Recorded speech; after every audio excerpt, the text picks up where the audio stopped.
Iniciamos con la actividad de historia. Y recuerden que hay que poner atención a estos videos de historia porque aún no tenemos libro. Y aquí les explico y aquí pueden contestar su actividad. Dicen, recuerda lo que vimos sesiones anteriores. ¿Cómo se encontraba México después de la lucha de independencia? Acuérdense que había carencias económicas, había mala organización, no sabían quién iba a gobernar. Y primero dijeron, bueno, pues que sea como un imperio, ¿verdad? Que fuera Iturbide el emperador. Entonces vamos a hablar sobre eso, sobre la organización política. Y vamos a leer la información de las páginas 21 a la 23. Yo aquí destaqué ideas principales. No las tienen que anotar, nada más es para destacarlas. Dice, luchas internas y los primeros gobiernos, federalista y centralista. Tras la consumación de la independencia, los mexicanos enfrentaron dos desafíos políticos. Uno era fundar un sistema de gobierno propio y hacer las leyes para un nuevo país. Entonces, ellos tenían que decidir cómo los iban a gobernar. Como recordarás, la independencia fue posible gracias a un acuerdo entre distintos grupos sociales y políticos. Este pacto lo encabezaron Agustín Iturbide y Vicente Guerrero, quienes concretaron el Plan de Iguala, en el cual se estableció que México sería gobernado por una monarquía constitucional. ¿Qué significa una monarquía, chicos? Que una sola persona recae el poder. Entonces, cuando fue la independencia, aquí no hubo como que ganaron unos y ganaron otros, no. Llegaron a un acuerdo, dijeron ya no vamos a luchar y vamos a hacer una nueva monarquía. Esto significaba que debía haber un rey, pero no gobernaría según sus deseos, sino con base a una constitución. Entonces querían un rey, pero que no hiciera él, que él no hiciera lo que quisiera, sino que le tenía que pedir permiso como a un consejo o a algunas personas, pues para poder hacer poder gobernar, se puede decir, o tomar decisiones. Dice, también se planteó la división de poderes en la que existiría un Congreso o Cámara de Diputados encargados de elaborar leyes y supervisar al gobierno, y la formación de tribunales para impartir justicia. Entonces querían al rey, como les decía, querían Congreso, que ellos harían las leyes, qué pasa si cumplen o no cumplen las leyes, y un tribunal que era el que iba a si había un problema, ellos iban a decidir qué castigos, como los jueces, qué castigos pueden tener, cuántos años van a prisión o si no van a prisión. Dice, la idea de que el país tuviera un gobierno monárquico fue compartida por una parte de los mexicanos. Por ello, a este grupo se le conoció como monarquistas. Hoy parecía muy extraño que en lugar de presidente tuviéramos un rey, pero en ese momento muchos pensaron que era una buena opción para mantener la unidad y la paz interna. Entonces, al principio querían que fuera una monarquía, que fuera un rey. Imagínense, en lugar de aquí tendríamos nosotros reyes, princesas, duquesas. Según el Plan de Iguala, el trono de México debía ser ocupado por un príncipe español. De este modo se esperaba mantener las relaciones con España y el resto de Europa. Acuérdense que aunque se había firmado la independencia, aquí había muchos españoles. Entonces también querían darles como que ese lugar. Dice, los habitantes del país recibieron con entusiasmo la fundación del Imperio Mexicano.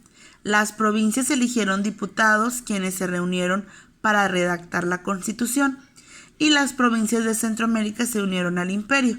Gracias a ello, el país llegó a tener una extensión inmensa desde California hasta la actual Costa Rica. Entonces, todo esto, acuérdense que las provincias eran como los estados. Cada quien eligió a alguien que los iba a representar. Y de acá se unieron muchos países, se unieron a México porque dijeron vamos a unirnos, van a tener una buena organización y van a tener un rey y nos va a ayudar, nos va a beneficiar. Entonces México tenía mucha extensión de territorio. Sin embargo, el imperio no resultó como se esperaba. España no aceptó enviar un príncipe al trono de México porque no reconocía la independencia. O sea, para España decían, ustedes todavía siguen siendo míos y van a hacer lo que yo diga. Entonces no le quisieron mandar ese príncipe. Ante esta situación, el Congreso nombró emperador a Iturbide, pero tal hecho causó problemas, pues si bien muchas personas lo admiraban como líder político, muy pocos aceptaron que se convirtiera en monarca. O sea, sí querían a Iturbide porque era un buen, peleaba, ¿verdad? Un buen soldado, pero no lo querían como rey. Entonces no les mandaron rey, pusieron a Iturbide. Vamos a ver qué pasó. Dice, Iturbide entró en conflicto con el Congreso y mandó encarcelar a varios diputados que eran antiguos insurgentes. O sea, insurgentes, acuérdense que son los que luchaban por la independencia, como Vicente Guerrero y Nicolás Bravo. Se levantaron en armas, empezaron a luchar contra Iturbide, porque Iturbide dijo, no me quieren, bueno, pues los mando a apresar, los mando a la prisión, los voy a encarcelar. Ellos se levantaron, dice, y también una parte del ejército mexicano y las autoridades de varias provincias se declararon en contra del emperador. Finalmente, en marzo de 1823, Iturbide renunció a su cargo y abandonó el país. Después del fracaso del imperio, se acordó establecer una república, que es lo que nosotros actualmente tenemos. No obstante, hubo varios desacuerdos sobre qué tipo de república debía ser, si iba a ser una federalista o centralista. Y en la página siguiente, en la página 24, vienen las características de cada uno. Dice, finalmente el Congreso decidió modificar el sistema de gobierno y convirtió a México en una república federal. Este cambio quedó establecido en la Constitución de 1824, que es la primera constitución y la primera carta magna de nuestro país. Entonces, primero empezó como una monarquía, chicos.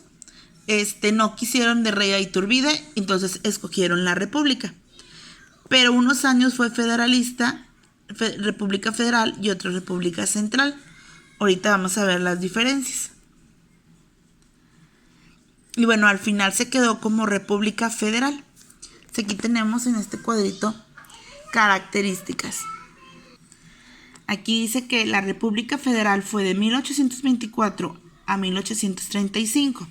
Luego le hicieron centralista hasta el 46 y luego volvió a federalista.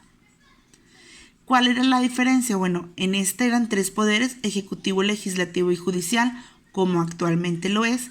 Y en esta, aparte de los 3 poderes, había un supremo poder conservador. Había todavía gente que tenía ideas de antes, y pues ellos querían tener el poder.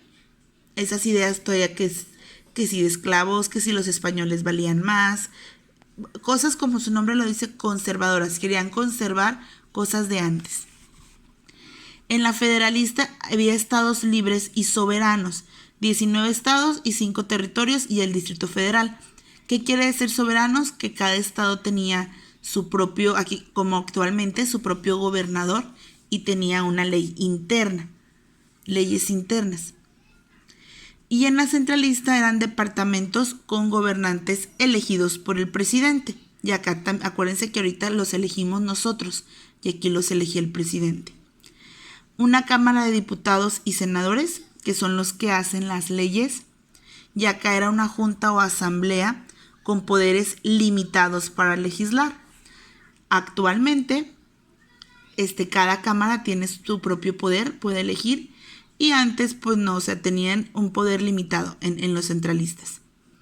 Y bueno, en federalistas consideraban a todos los varones adultos como electores, no importaba si era rico, pobre, campesino, con que fuera mexicano o viviera en México, él podía votar. Y acá en la centralista definía el número de electores de acuerdo con sus ingresos monetarios. O sea, si era alguien que podía aportar mucho dinero, era considerado, o sea, podía votar. Y si eras pobre, pues no podías votar. Si se fijan, es más justa la federalista, ¿verdad?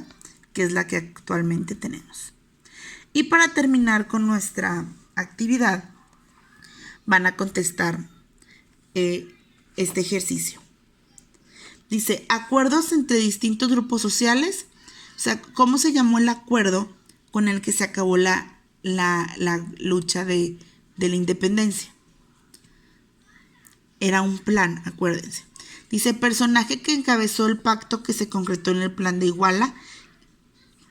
Hubo 2 personas que hicieron el abrazo de Acatempan, que con eso terminó. Acuérdense. Dice, tipo de gobierno que se determinó en el plan de Iguala. Acuérdense que en el plan de Iguala decían que hubiera un gobierno con un rey. Sí, pero ¿cómo? O sea, la respuesta no es rey. ¿Cómo se llama ese gobierno? Ahora sí, gobernante de una monarquía. En una monarquía, ¿quién manda? Forma en que debe gobernar el rey de México según el plan de Iguala.